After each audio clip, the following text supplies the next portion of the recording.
ఎవరైనా సరే ఆరోగ్యంగా ఉండాలంటే శుభ్రత పాటించాలి. మరి శుభ్రత కావాలంటే ఎలిం ప్రొడక్ట్స్ వాడాలి. నమస్తే, వెల్కమ్ టు ఐ డ్రీమ్. ఈరోజు మనం జహీరాబాద్లోని హెర్బల్ వ్యాలీలో ఉన్నాం. ఇక్కడ వచ్చేసి భూమి మీద ఉండేటటువంటి ప్రతి మొక్కలోనూ ఏదో ఒక ఔషధ గుణం ఉంది అని అంటూ ఉంటారు మన ట్రెడిషనల్ హీలర్ అలాగే హెర్బలిస్ట్ ఆంజనేయ రాజు గారు. మరి ఈరోజు ఇక్కడ మనకు చాలా మొక్కలు ఉన్నాయి, చాలా పళ్ళ తోటలు ఉన్నాయి. అయితే ప్రతి దాంట్లోనూ ఒక ఔషధం అనేది ఉన్నది అనేసి అంటున్నారు. సార్, ఇప్పుడు మాకు ఔషధం అన్నది ప్రతి మొక్కలో ఉంటుంది, భూమి మీద పనికిరాని మొక్క అంటూ ఏది లేదని మీరు చెప్తూ ఉంటారు కదా. సో ఈ రోజు ఇప్పుడు మనకు ఏం చెప్పబోతున్నారు? ఇక్కడే చూడండి అమ్మా, ఇప్పుడే మనం క్రితం వీడియోలో మనం టచ్ మీ నాట్ అంటే నిద్రగన్ని గురించి మాట్లాడుకున్నామా. అది ఉంది కదా భూమి మీద, దాని పక్కనే అదిగో చూడండి అమ్మా, అక్కడ పుదీనా ఉంది. ఇది ఇక్కడ నేచురల్ గా ఉన్నదేనమ్మా, మేము పట్టుకొచ్చి పాతింది కాదు. ఇక్కడ తోటలో ఉండేది అక్కడక్కడ, దాన్ని పట్టుకొచ్చి ఇక్కడ వాటర్ ఉందని ఇక్కడ వేసారమ్మా. ఇది హైబ్రిడ్ కాదమ్మా, లేకపోతే మోడిఫైడ్ కాదు, ఇది నేచురల్ గా ఇక్కడ వచ్చింది అనమాట. ఇది అడవిలో వచ్చింది. ఇది దీని స్మెల్ చూసారా, కోస్తేనే ఈ ఏరియా చాలా బాగుంది. అవును, దీనికి చాలా ఎక్కువ స్మెల్ ఉంటుందమ్మా. అలాగే కాకపోతే ఏంటంటే ఇప్పుడు దీని నుంచి ఆయిల్ తీసి ఆయిల్ని ఒక 10 లక్షలు 10,000 అలా కిలో అమ్ముతున్నారమ్మా. పుదీనా ఆయిల్ మింట్ ఆయిల్ 10,000. కానీ అది ఆయిల్ పెంచడం కోసం, ఆయిల్ దిగుబడి పెంచడం కోసం హైబ్రిడ్ వెరైటీస్ని తీసుకొచ్చి దాని నుంచి ఆయిల్ తీస్తున్నారు, మింట్ ఆయిల్. ఇందులో ఆయిల్ పర్సెంటేజ్ తక్కువ వచ్చినా కానమ్మా ఔషధ గుణాలు, ఇది నాటు వెరైటీ కాబట్టి, నేచర్ వెరైటీ కాబట్టి ఇందులోనే ఎక్కువ ఉంటుందని నేను అనుకుంటానమ్మా. సార్, ఆయిల్ రూపంలోనే కాకుండా మనకు పుదీనా అన్నది ఫస్ట్ నుంచి కూడా చెప్పేవాళ్ళు. మనం కూరల్లో కూడా ఎక్కువ వాడుతూ ఉంటాం పుదీనా. ఎందుకనంటే దీంట్లో మంచి ఔషధాలు ఉంటాయి. మెయిన్ మనకి గట్ కి సంబంధించి కూడా ఇది చాలా బాగా పనిచేస్తుంది అంటూ ఉంటారు. బాగా చెప్పారమ్మా. గట్కి ఇది ఒక అద్భుతమైన ఔషధం. ఎవరికైతే ఇండైజెషన్ ఉందో, అజీర్తి ఉందో వాళ్ళు దీన్ని కొంచెం ఉప్పు మిరియాలు వేసుకున్నమ్మా, దీన్ని నూరుకుని మీరు తాలింపు కూడా పెట్టుకోవచ్చు. చింతపండు అది కావాలంటే చింతపండు వేసుకోవచ్చు. అందులో మీరు దీన్ని పచ్చడిగా కూడా తినచ్చు, చాలా రుచికరంగా. అజీర్ణం అనేది పూర్తిగా తగ్గిపోతుందమ్మా. అదేవిధంగా పొట్టలో ఉన్న బ్యాక్టీరియా వల్ల ఒక చెడు బ్యాక్టీరియా ఉండమ్మా, ఒక వాయువులను పుట్టిస్తూ ఉంటుంది. ఆ వాయువు చాలా మందికి త్రేణుపు ద్వారా వచ్చి మౌత్ స్మెల్ ఉంటుంది కదమ్మా.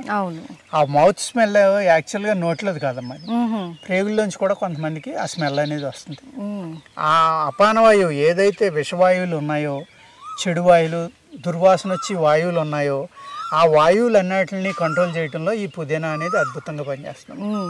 సో మనం దీన్ని కొంతమంది సార్ ఆకు కూడా తింటూ ఉంటారు కదా. తినొచ్చమ్మా. ఇప్పుడు మనం ఇప్పుడు దీన్ని కూడా ఈ చిగురు తీసుకుని కూడా మనం తినొచ్చమ్మా. ఇది సో దీన్ని ఇంకా మనం ఏ విధంగా వాడుకుంటారంటే, కొందరు బట్టలు ఉన్నాయి కదమ్మా, అవును, దీన్ని ఎండబెట్టి మీరు బట్టల్లో పెట్టుకుంటే పురుగులు పట్టవమ్మా. ఓకే, చాలా మంది ఏవేవో కెమికల్ బాల్స్ అలాంటివి వేస్తూ ఉంటారు అందులో. సో అక్కడ అలా లేకుండా న్యాచురల్ గా దీని స్మెల్ కూడా బాగుంటుంది సార్. దీన్ని నీడని ఆరబెట్టుకుని కూడా మీరు బట్టల్లో పెట్టుకోవచ్చమ్మా. అదే విధంగా దీన్ని పెరుగులో వేస్తే మీకు పెరుగు పులకుండా ఉంటుందమ్మా. పెరుగు సమ్మర్ లో బాగా త్వరగా పులిసిపోతూ ఉంటుంది, పులిసిపోయి పాడైపోతుంది కదా. పూర్వం ఏం చేసేవారంటే, ఇప్పుడు ఫ్రిడ్జ్లో వచ్చినాయి కాబట్టి అన్ని ఫ్రిడ్జ్లో పెడుతున్నాం అమ్మా. ఇటువంటి వాటినే ఔషధ గుణాలు ఉంటాయి, ప్లస్ మనకి ఉపయోగపడతాయి. రెండు రకాలుగా దీన్ని వాడుకునేవారు. అలాగా ఒక చాలా మంచి ఔషధ గుణం. దీన్ని మీరు కోసుకుని దీన్ని పౌడర్ చేసుకుని, ఆ పౌడర్ కూడా మీరు మనం ఏదైతే మిరపకాయ కారం, ధనియాల కారం, ఇలా అనేక రకాలు చేసుకుంటాం కదా, అట్లా పుదీనా కారం కూడా చేసుకోవచ్చు. ఓకే, చేసుకుని దీన్ని వాడుకున్నా కూడా నేను ఏ ఏ ఔషధ గుణాలు అయితే మీ పొట్టగా చెప్పానో, నేను గట్స్ కానీ ఇంకోటి కానీ, ఎవరైనా శ్రోతప్పి పడిపోయారమ్మా, దీన్ని బాగా నలిపి ముక్కు దగ్గర పెట్టండి, వెంటనే లేసి కూర్చుంటారు. ఆ లక్షణం కూడా ఇది బ్రెయిన్ కూడా చాలా మంచి స్మెల్. ఈ ఘాట్ ఏదైతే ఉందో అది నిద్రావస్థలో ఉన్న బ్రెయిన్ కూడా మేలుకొల్పడానికి ఇది పనిచేస్తున్నాము. యాక్టివ్ అవుతుంది బ్రెయిన్. అయ్యి స్పృహ వచ్చి లేచి కూర్చుంటాడు మనిషి. ఇలాగ అనేక రకాల అద్భుత గుణాలు ప్రతి మూలికలోనే ఉంటాయమ్మా. సార్, అయితే ఈ పుదీనాను మనము ఎందులో అయినా ఎలాగైనా తీసుకోవచ్చా, లేకపోతే దీన్ని వేరే విధంగా ఇప్పుడు ఈ మధ్య చూస్తున్నాం మనము కొన్ని కూల్ డ్రింక్స్ లో వాటిల్లో కూడా వీటిని వాడుతూ ఉన్నారు, సోడాల్లో వాడుతున్నారమ్మా, కూల్ డ్రింక్ లో వాడుతున్నారు, సో అలా వాడచ్చా సార్? అనేక రకాలుగా మీరు వాడుకోండి. ఎలా వాడుకున్నా ఇదేమి టాక్సిన్ కాదమ్మా. ఓకే. ఇది ప్రమాదకరమైన మూలిక కాదు. దీన్ని శుద్ధి చేయవలసిన అవసరం లేదు. దీన్ని పచ్చిది కానీ ఎండిది కానీ సమూలం కానీ అంతా వాడుకోవచ్చమ్మా. మెయిన్ మనకు జీర్ణశక్తి మీద బాగా పనిచేస్తుంది అండ్ బ్రెయిన్ కూడా మంచిగా యాక్టివ్ అవుతుంది. పొట్టలో ఉన్న క్రిములను కూడా చంపుతుందమ్మా. ఏదైతే పిల్లలకి పిల్లలకి ఒకటేనమ్మా, పిల్లల పొట్టలో కనుక క్రిములు ఉన్నాయి అంటే వాళ్ళు నిద్రపోయినప్పుడు సొల్లు కారుతుందమ్మా. సొంగ అంటాం కదా, నోటి నుంచి పక్క కారుతుంది. అవును. పెద్దవాళ్ళకి కారినా కూడా వాళ్ళ పొట్టలో నులిపురుగులు ఉన్నట్టమ్మా. పిల్లలకి కారినా నులిపురుగులు ఉన్నట్టు. ఆ నులిపురుగులను చంపుకోవడానికి ఇది బ్రహ్మాండంగా పనిచేస్తుంది. మిరియాలు కొంచెం సాల్ట్ రెండు కలిపి దీని ఆకేసుకుని నూరుకుని ఆ మాత్ర కింద తినొచ్చు, మధ్యలో కలుపుకుని తాగొచ్చు.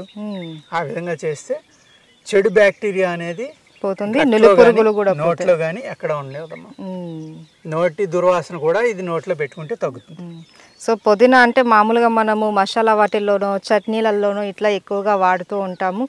టేస్ట్ కోసం, స్మెల్ కోసమే అనుకుంటారు చాలా మంది. కానీ ఇరానియన్ కేఫ్లో చాలా ఎక్కువ వాడతారమ్మా. ఇది బిర్యానీలు, దమ్ బిర్యానీ, కర్రీస్ వాటిలో ఇది చాలా బాగా వాడతారమ్మా. ఎందుకంటే నాన్ వెజిటేరియన్ చాలా ఎక్కువ తింటారు కాబట్టి వాళ్ళు ఆ నాన్ వెజిటేరియన్ ఎక్కువ తినటం వల్ల అజీర్తి రాకుండా ఆ కూరలోనే ఈ పుదీనాను వేసుకుని అది డైజెస్ట్ అయ్యేలాగా అడ్వాన్స్ గానే దీన్ని వాడుకుంటారమ్మా వాళ్ళు. సో మన పెద్దవాళ్ళు అందుకే ఏది వాడినా దాని వెనకాల ఏదో ఒకటి ఆరోగ్య రహస్యం ఉండనే ఉంటుంది కాబట్టి చాలా తెలివిగా ముందుగానే మనకు అలవాటు చేస్తూ వచ్చారనమాట. నాన్ వెజెస్ కానీ ఒక ఫుడ్ కింద మనకు అలవాటు చేస్తూ వచ్చారు. ఇది మెడిసిన్ తినమంటే మనం ఎవరు తినం, అదే కూరలో మసాలా కింద టేస్ట్ వస్తుంది అని అంటే వాడుకుంటాం.